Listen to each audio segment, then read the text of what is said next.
I took it to myself like, yo, I have to intern at the best studio in the world, in my opinion, that was accessible to me, and then give 100% for the first time in my life, and basically whatever job I was given, whether it was sweeping parking lots or taking out trash or cleaning up bum shit in the alleyway, like whatever it was, man.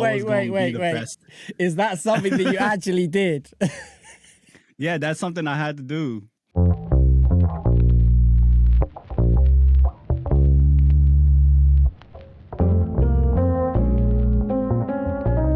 Hey guys, and welcome back to the Audiomovers podcast. I am your host, Mixed by Jocelyn, and today we have a brilliant guest on. But before I get into that, Matt, give a shout out. Hey, how you doing? He's going to be working behind the scenes, helping me out with questions and butting in when he feels necessary. But today on the show, we've got, and I've had the pleasure of chatting to this man a few times now, and I love chopping it up with him. We've got David Yungin Kim on the show. What is going on, bro? I'm here. Hey, thank you guys for having me, man. Like I'm feeling under the weather right now. Hey, is this a Coke ad? Yeah, my bad. This is it. It's getting crazy. Bring one out. This is how we're talking our level it up. I've got people bringing me Cokes now. This is crazy. Now we leveled up on the sponsors too this time around. No, it's definitely not a Coke ad. Look, I'm looking around to see what I got. You got your shirt on. That's you. You can rep your own company. I'm a cloud lifter. That's it.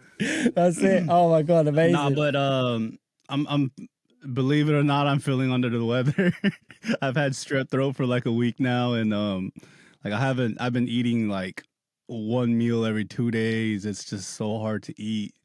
Going through it. My throat's all messed up. My mouth is all messed up. So, well, I really appreciate you taking the time and dragging yourself to the studio to have this conversation, man. I really appreciate it. Nah, for sure, man. Anything. Really appreciate it. So, I mean, just jumping straight in, where we've spoken a bit, but we got a whole new audience here now. So, I'd love to dive into a bit about your background.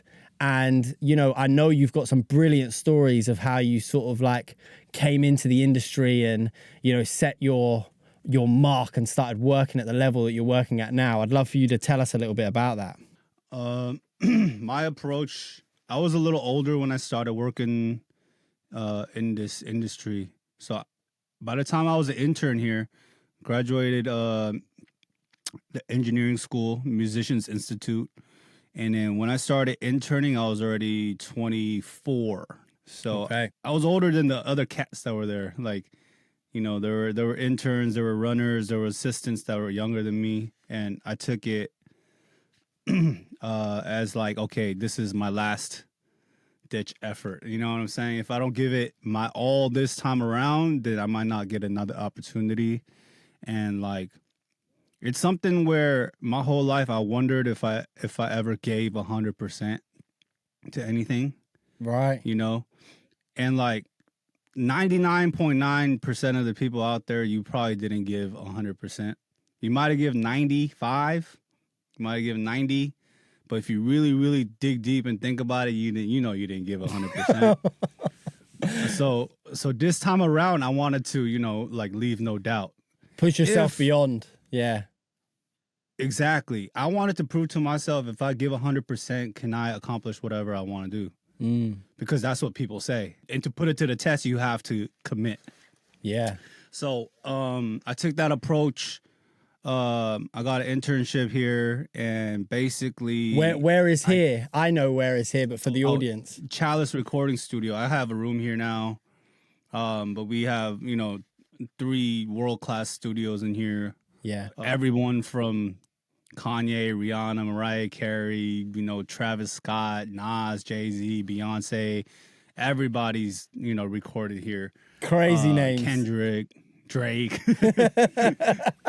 Listed them all off. Both of them. Yeah. So I took it to myself like, yo, I have to intern at the best studio in the world, in my opinion, that was accessible to me.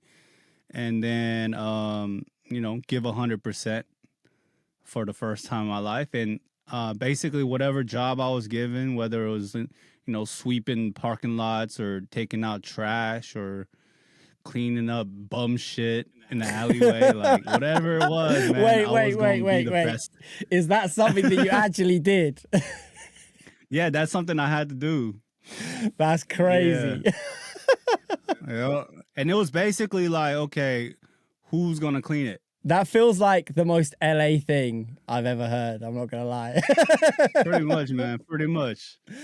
It's like somebody's got to do it, but who's going to do it? Yeah. Yeah. And you can look at it as damn, like this is bum shit, or you can look at it as, okay, I can be the one that's, steps up and shows them I'm committed to this, Yeah. So like that's what happened, I don't know if that was the reason I got hired or whatever, but that was my attitude to everything. If I'm sweeping the floors, I'm gonna make sure they've never seen the floor is cleaner. I'm gonna make sure the plaques is shiny every day. And then every step of the way, I took that same approach into there. So when I'm an assistant engineer, I'm like, okay, I'm gonna make sure the engineer has everything they need, down to snacks and fucking, if they like their patch cables color coded a certain way, like every single nuance and detail, I wanted to take upon myself. That's amazing. There's one story in particular that I remembered. I was very fond of it, and you've probably told this story a million times now, but I'd love for you to repeat yourself with it. And that's and I'm just gonna say the Chick-fil-A run. Oh yeah, the infamous Chick-fil-A run. Yeah. So that Chick-fil-A run actually did get me, ended up landing me the gig with Hit Boy, because I think I was still a runner, either a runner or assistant engineer. It's kind of around that time. Hit Boy was booked in Studio G at Chalice. And, they called up front, hey, we need to order food. The receptionist, she then, texts all the runners, Studio G wants to order food, who can go get it? And I saw it. I ran over there. I got it, because Hit Boy is someone I wanted to introduce myself to either way. And then I took down the order, and I'm like, okay, this is my opportunity, right? Maybe if I set the record for the fastest Chick-fil-A run ever, they'll notice, and it might lead to something. And sure enough, it did. I got back with the food in like 15 minutes flat, and they're piping hot. They're like, yo, we didn't even know you just left. We didn't even know you left yet, because a lot of runners, they take that time as an opportunity to kill time during the day. Yeah, have a little smoke, relax. Yeah, they'll go smoke, chill outside for a little, and take their sweet time. Be like, yo, it took a long time. Like, what do you want me to do? Like, there's no way for the client to check how long the food actually took, Yeah. So I did the opposite. I was like, okay, this might make us look bad. This might ruin it for everyone else. But I'm gonna go get that food and make an impression. And then I got back with the food. They asked me what I do, produce, engineer. I told my engineer. The manager at the time, he took down my number, and then I think like a year or so later, they called me when they were looking for an engineer, and I went in there like a blind audition kind of, and then the rest is history. Amazing. But because you made that effort and you set that tone, you left an impression on them that made them think of you in that moment, Exactly. That's amazing. Yeah. I don't know how like my number got recalled after a year. Right? That's still like, you were saved in the phone as Crazy Quick Chick-fil-A. And they're probably like, oh, we need some Chick-fil-A. And then they're like, oh, we also need an engineer. And they're like, oh, yeah, David, let's go. Facts.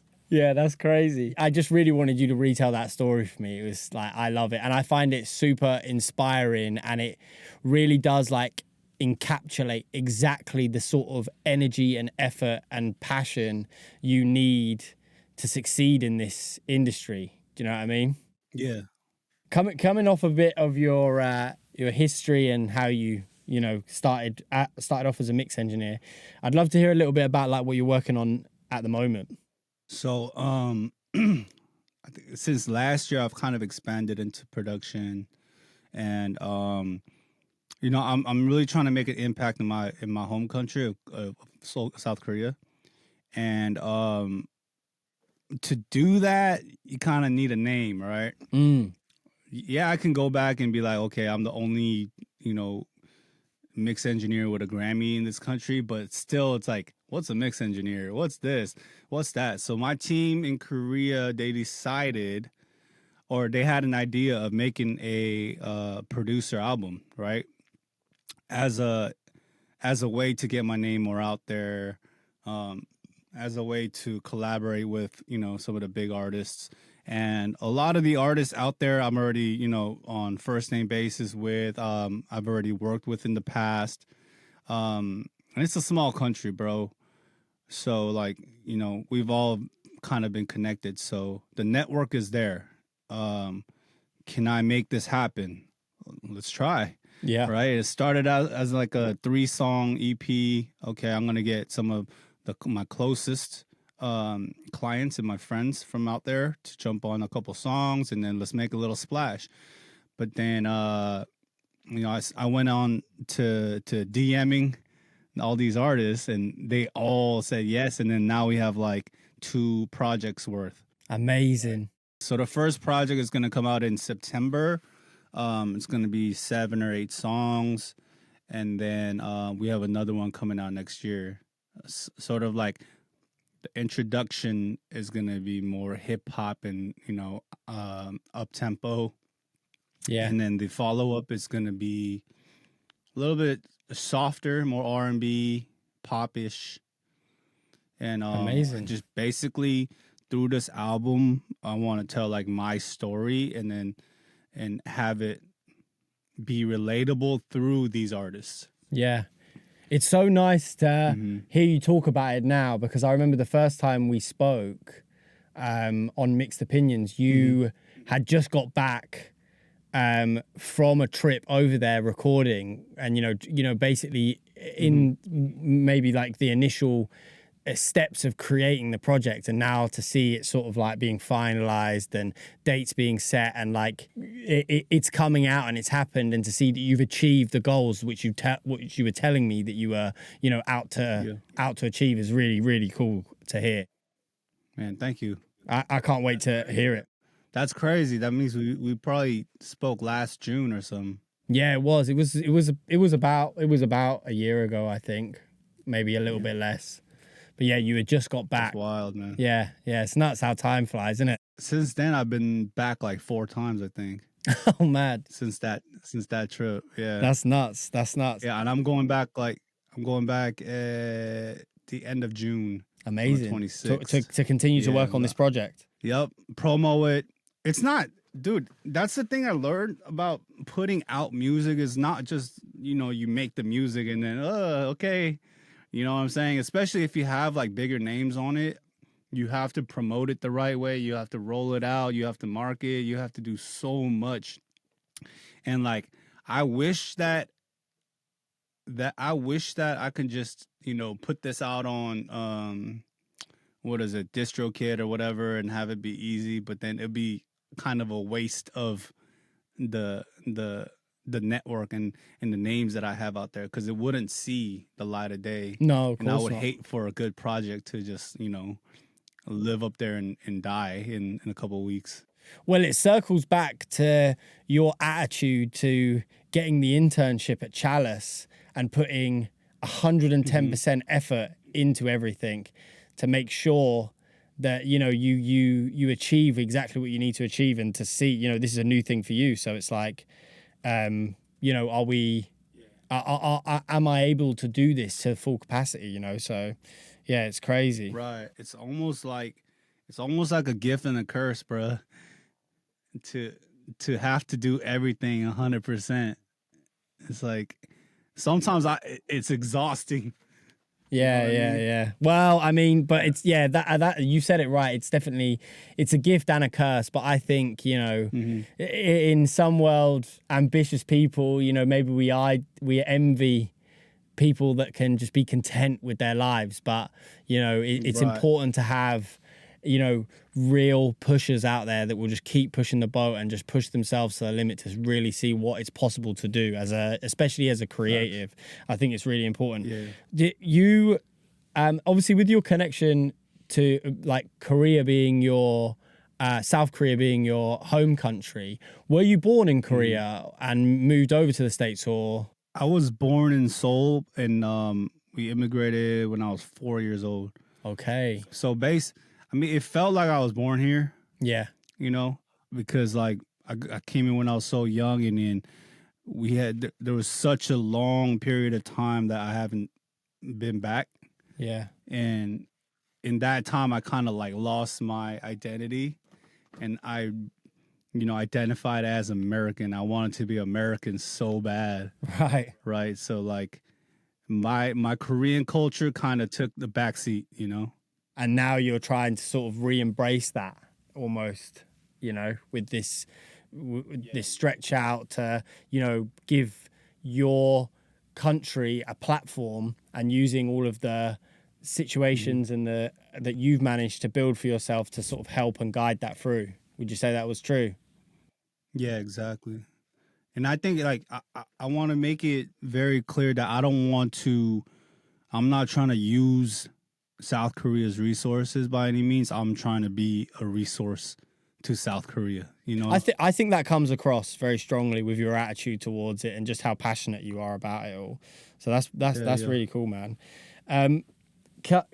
Coming off of like obviously the production side of things, like it's that it's amazing, and you released a record recently that was absolutely amazing, and obviously we can dive into so many depths with that. But I'd love to hear a little bit about your sort of approach, because this is in line with my sort of drives and passions at the moment, but your approach to live streaming and why you think that's so important and why you've prioritized it so much in your like day to day and like just making content in general. I think for me, it's like it takes me back to the feeling of when I was stuck on something and I didn't have anyone to guide me or to mentor me through it.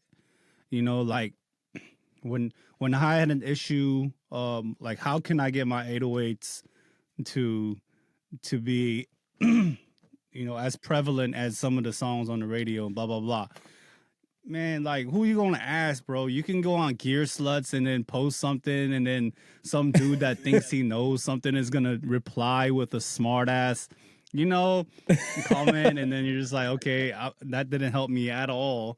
And then you go you go on YouTube, and you can't find nothing on YouTube, except like the very textbook generic, like online instructor, and lifeless tutorial. Yeah, bro, like straight out the textbook type shit. Yeah. And that's when I took it upon myself to be like, okay, if there's nobody that has legitimate credits doing this, then I can do this.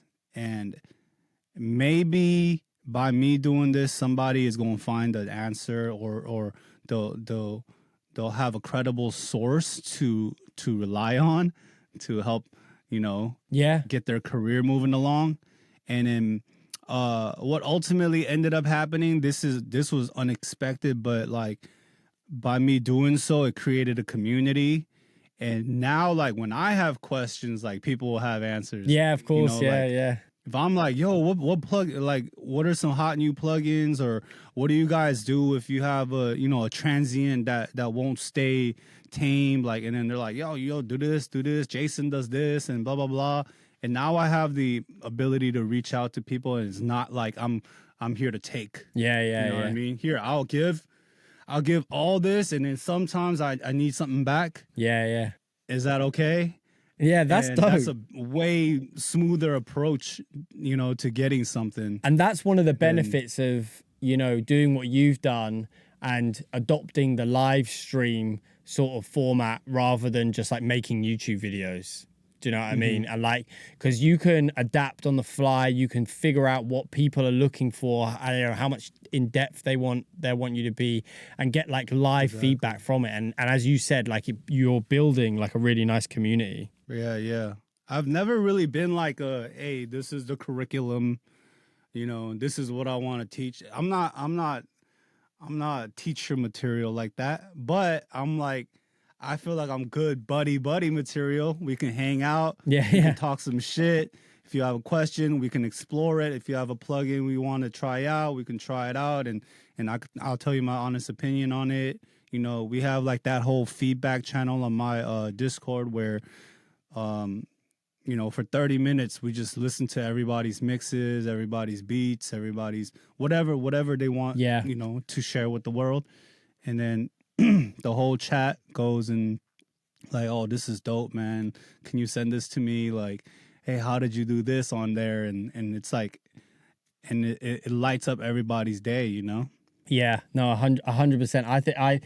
I think it's dope. I really enjoy it. And when I watch your like live streams, I feel like it's something that you were almost like born to do. You know, it's like I feel like I'm watching like a gamer live streamer, but it's for me. Right. It's for, you know what I'm saying? It's like, you know, you give me the same energy as like a Tim the Tap Man or Nick Merckx or something like that. But I'm like, but we're just talking audio and I love it. Do you know what I mean? It's like how I want to spend my time. So I think it's brilliant. And you're doing the community a massive service by it. And you're right. Having someone in your position with the credits that you have is amazing. Do you know what I mean? And, you know, it's an undeniable source of information because you're proven you've done the work. Do you see what I'm saying? So props to you. And I was very impressed with the rollout and how you've done it. And you know, it's really cool. So what one last question on it, just a quick random one, but why Twitch over YouTube in terms of the platform? I started with Twitch, and then more recently I've been using Restream to go on both, actually. Oh, okay. Yeah. Amazing. Yeah. I just, Twitch was kind of like the default streaming platform. And to be honest, if I was smart about it, I would have just started on YouTube because I already had a follower base on YouTube. Yeah, and they can save the streams and just post them as videos later. Do you know what I mean? Exactly. But I don't know. Something about Twitch made me want to jump on it, and you know, Twitch looks more fun. Yeah. It feels more like a streaming platform because that's all it does. You know what I mean? Rather than like just YouTube being a bit of everything. Yeah. That's cool though, man. Really, yeah. Again, as I said, I've been really thoroughly enjoying it, and we'll, you know, if you're watching this, go and check out David's channels and his live stream because, you know, he gives away some serious gems and he does like full mix breakdowns. They're brilliant. So yeah, can't recommend it enough. Talking of mixing and working with, you know, and your credits and the level that you've worked at, I'd love to hear about the first time you ever worked with Nas. Ooh. The first time we worked together. I was a recording engineer at Chalice, and Nas had booked some time. Sandra, my booking manager at the time, she shoots me a text like, "You want to record Nas?" And I was like, yeah. Because to people who aren't you know, up to date with my infatuation with that man as a rapper, is like, that was the first rapper whose CD I've ever purchased. So he's like the alpha to me, you know what I mean? The alpha and the omega of that, the music, the hip hop chapter of my life, which was my whole life. And it might have been like the most important chapter of my life. And for me to hear that text, like, oh shit, I got instantly nervous, you know, like, and I'm typically the type of person to be able to separate client versus celebrity, right? So like when you're in the studio with starstruck. them, I have this thing where it's like, oh, they're just people. You know, they're just people. But if I see them in the street, it might be like, oh shit, can I get a picture with you? Right? But this time it was different. I was in there, I was prepping, I got my template ready. I'm waiting for this man to show up. They pull up and then I'm just like, my hands start shaking. I'm like, hey, nice to meet you, blah, blah, blah. And I let him know, like, hey, my first album ever was Illmatic, and it was written, you know, like, you're the reason that I, you know, chose to work in music. And all he said was, damn, full circle. Yeah, right? Amazing. And we recorded a feature verse for a Rick Ross album. I forgot what it was called. One of Us? No, I forgot the song, but I think it was on Black Market or One of Us. Okay. It is? Yeah, we got Matt. We got Matt in the background on the laptop. Damn, he's faster than AI. But yeah, One of Us. He did the feature verse. It was done in like an hour and a half. Amazing. We recorded it and he's out. And I was like, damn. I remember like when I was recording him, my hands were shaking. And that was the first time I've ever been, you know, that nervous in a recording session. That is nuts. Yeah, that is nuts. When obviously, you know, you've got the opportunity to record with your idol, you know, your favorite musician, and you know, life can't get better than that, you know. But then one step further, now you are near enough his own, you know, the mix engineer. You are Nas's mix engineer, right? That's what everyone, that is your role, right? So when did the first opportunity to actually like mix his record come about? Because that's a whole different kettle of fish. First opportunity to mix Nas was, when was that? 2020, 2019? Okay. I think it was around there when so after I recorded him, that was pretty much, you know, that the last time I worked with Nas, until I was in Hit Boy's room and he was like, Nas is pulling up. I was like, word? Like, that's crazy. Like, what are you guys doing, you know? And he was like, oh, we're just gonna do a couple songs. He pulled up and then they did a couple songs. Like 1 or 2 songs, and he's like, oh yeah, he's pulling up again tomorrow. I was like, oh shit, like what's going on? He's like, oh, we might do a whole project. And at that time it was I think it was December or something like that.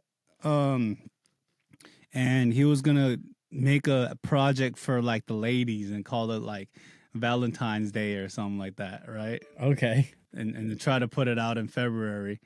And I'm glad. I mean, thankfully that didn't happen because he started adding more, you know, the harder tracks, the storytelling songs and everything, and then that album ended up becoming King's Disease. But it really happened organically. Nas was supposed to come and record 1 or 2 songs just to vibe out with Hit. Double made that move possible, and then yeah, it kept evolving, and Nas was like, yo, he just kept coming back. They recorded a whole album, you know, I got to mix it. He never left. He just kept coming back, and then it's like, oh, there's King's Disease number 2. And then it's like, oh, this one, it's not quite a King's Disease, like, let's call it Magic. And then, you know, 6 albums later, here we are. Yeah, I know, it's crazy. 3 nominations, 1 win. Yeah. I feel like that's what happens when the right team is all they all meet. Do you know what I mean? You guys, you had the right producer, the right artist, the right engineer. You were all super passionate about it. Everyone just wanted to get the best out of everything. And then that's when you are able just to turn out mad project, banging project after project. You know what I mean? Yeah, yeah. And then, you know, like the business becomes an afterthought. Yeah. You're just like, all right, let's keep making music. This is amazing. Yeah. That's great. That's crazy. One of the other artists that I wanted to talk to you about was the late Nipsey Hussle and sort of your work with him. I read somewhere, and Matt's done a bit of research into it, that there was like a discussion with only wanting to use outboard gear, not just in the box. Can you elaborate a bit on that? Mm-hmm.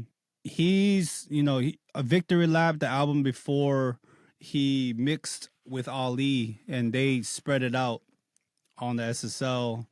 Went full outboard, I think, on that mix. Yeah. And I think he loved that sound so much that when I initially asked him if I could mix the record, he said, yeah, but we need to do it on the SSL. Okay. So I was like, okay, like I've been waiting for a moment to do this. It's not like I don't know how to use everything. And so we booked Studio B at Chalice the next week. And I knew that a full outboard mix is not going to be possible just because of recalls and just the logistics of it, right? Like if we want to get back into it, it's not my room, so I was gonna lock in stems basically. So I sent everything out, and then we grouped the mix to like drums, 808, lead vocals, background vocals, or Nipsey's leads, backgrounds, and then Roddy's leads and then Roddy's background. So we stemmed it out to that, brought it back into Pro Tools, and then now we have just balancing, Right, yeah. And so then, everything else you can sort of take care of on the back end. Sort of thing. Yeah.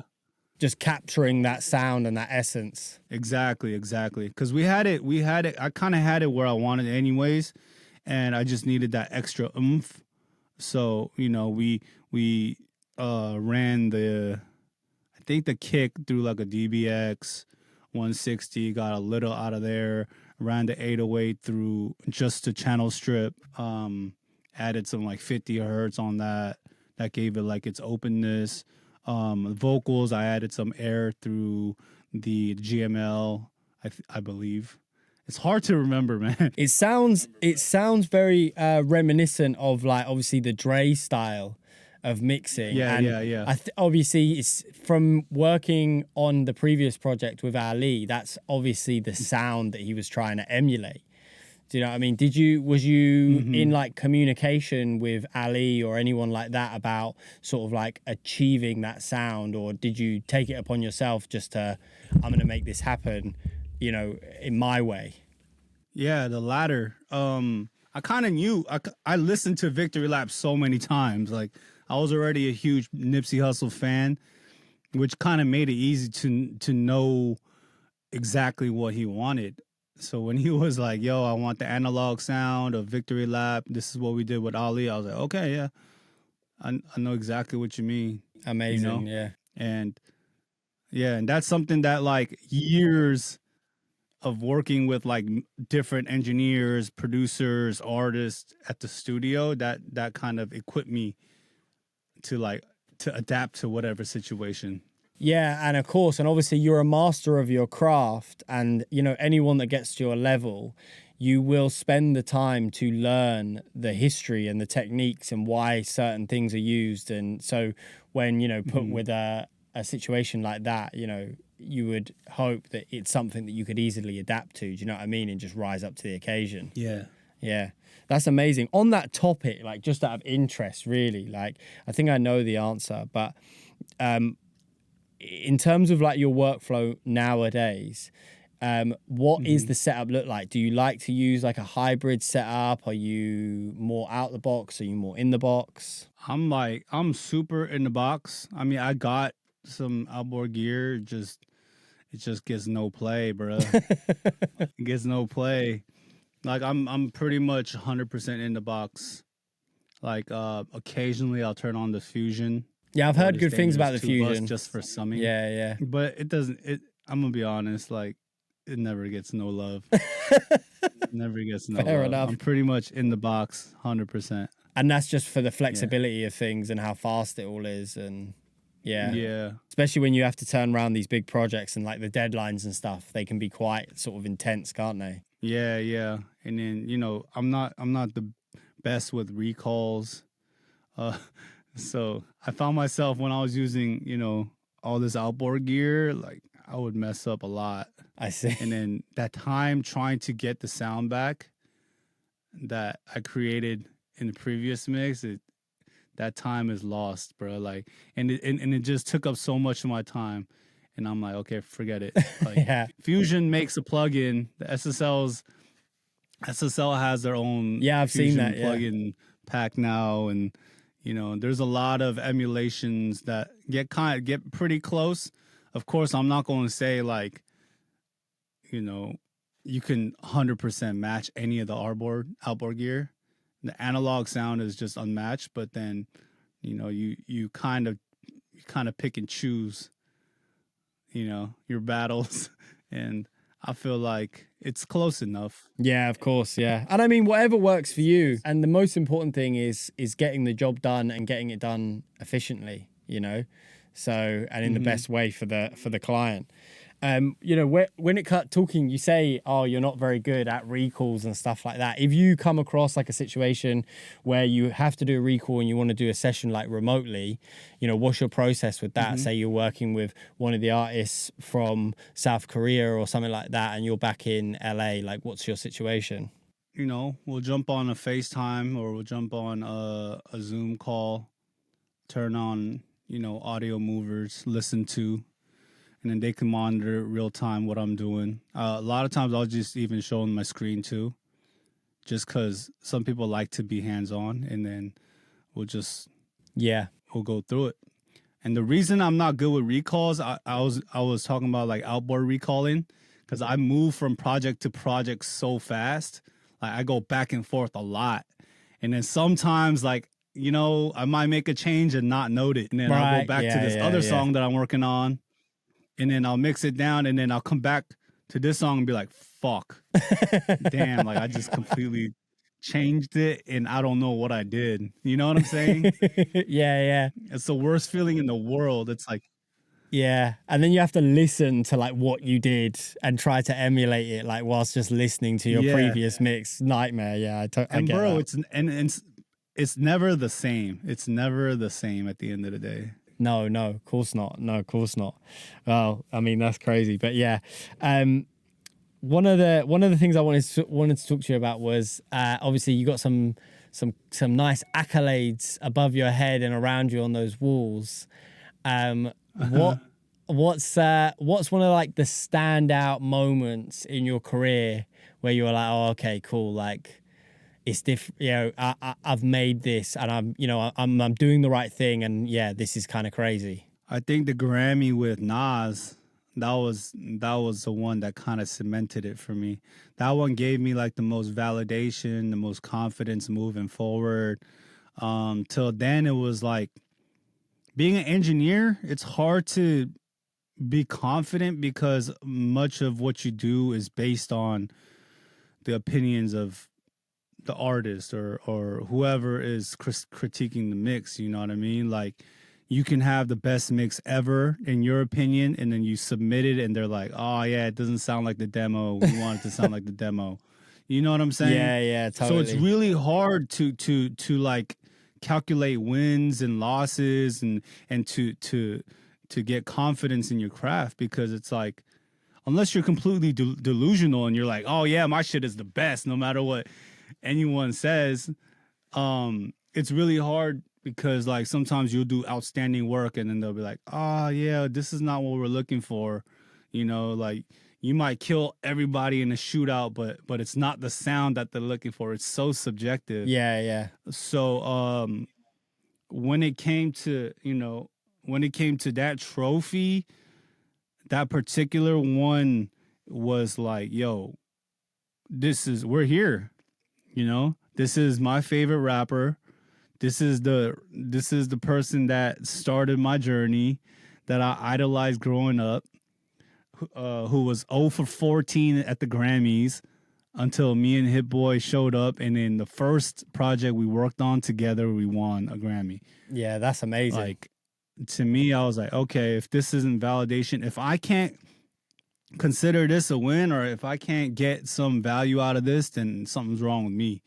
You know what I'm saying? From that moment, did you find yourself Mm-hmm. being able to get like more creative freedom when it came to mixing? Like, did you have more like free reign?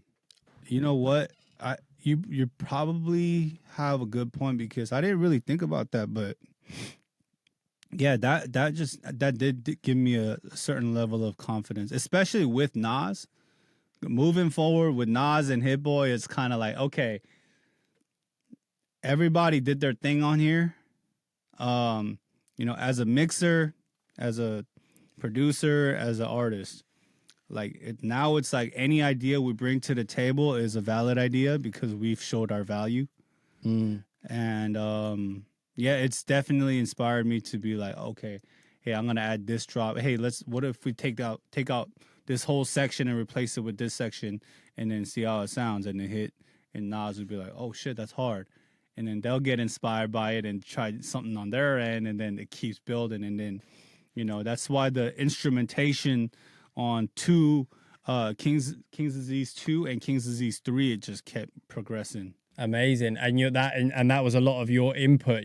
Would you say that your confidence has grown in terms of like making creative decisions in like a production realm as well? Like, if you're just the mix engineer for a record, you have the confidence to say, oh, maybe we should add this, or maybe we should take this away, or have you thought about doing this? And acting more as like for sure. a producer. Yeah, I think it's to a point where Hit can send me like an 8-bar loop of a song, and then I can create a song out of it. Co-producing with Hit Boy, like. Yeah, exactly. And he's giving me co-producer on a couple of records on there. That's amazing. That's so crazy. That's so crazy, man.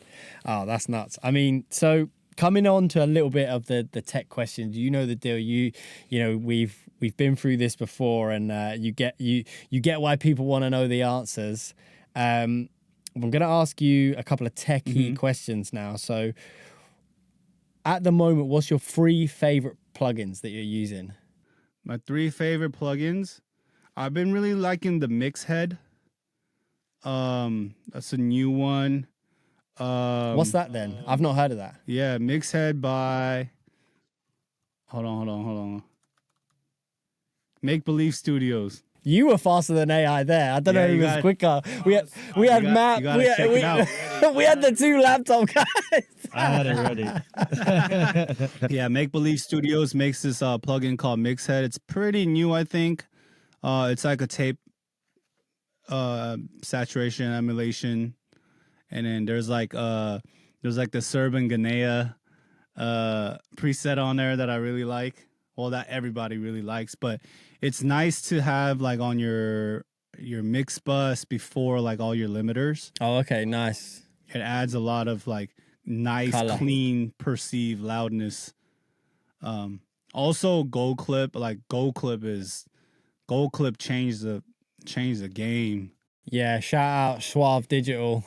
Gold Clip allowed it to really, they allowed it to really get that extra 1.5 dB of volume without peaks. So that does wonders in getting your mix or your LUFS a little higher. And then number 3, I would say Decap Knock. Yeah, shout out Decap. Yeah. I put Knock on a lot of stuff. Yeah. What do you think of the clipper on Decap, that? bro? The clipper's clean, but I don't like. I wouldn't put it on like a bus. I would use it for like individual sounds. Yeah, nice. I like Knock. I had the opportunity to speak to Decap a few months ago, and we broke it down. And like, it is such a cool plugin, and it's very intuitive as well. You know, like the language that they use. Like, you don't have to be like a super nerdy engineer to understand like what you need to do to get certain sounds from that plugin. Do you know what I mean? Like, I really appreciate that. Yeah. It's super easy, user friendly, bro. User friendly.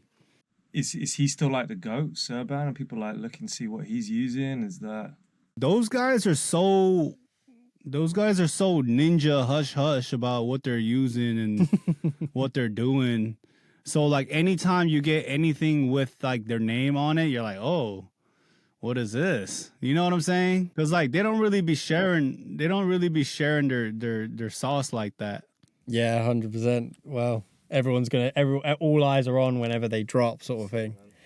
That's it. That's jokes. Yeah, exactly. One of the other questions that I was going to ask you, sort of like tech related, and again, like I'm gonna make it kind of difficult for you, because I'm gonna remove the computer out of the equation. But if your studio set on fire and you could only grab 3 things from your studio, what are you grabbing? Not your computer. If I can grab three things out of my studio.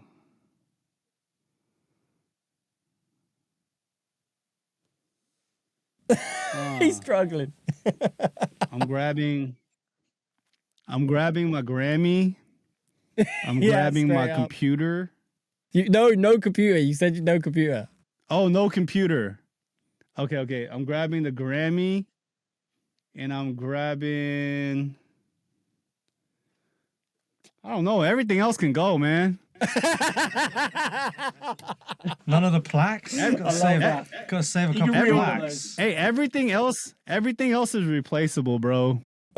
I like that. That's funny. Everything else is replaceable. Okay, I might just grab the Fusion and like these headphones. Yeah. Save yourself some bucks in replacing it. Yeah, exactly.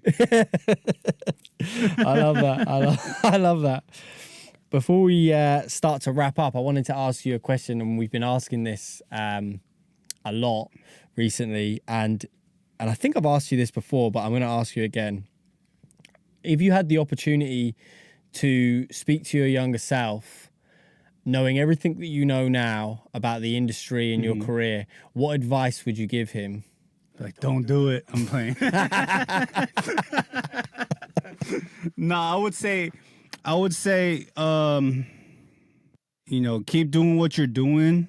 Have faith in yourself. Good things take time, and good things have happened due to your faith in the process. Continue making relationships. I feel like relationships are just as important as skill or talent. The ability to relate to people, the ability to connect with people is the most important thing that you can establish. Yeah.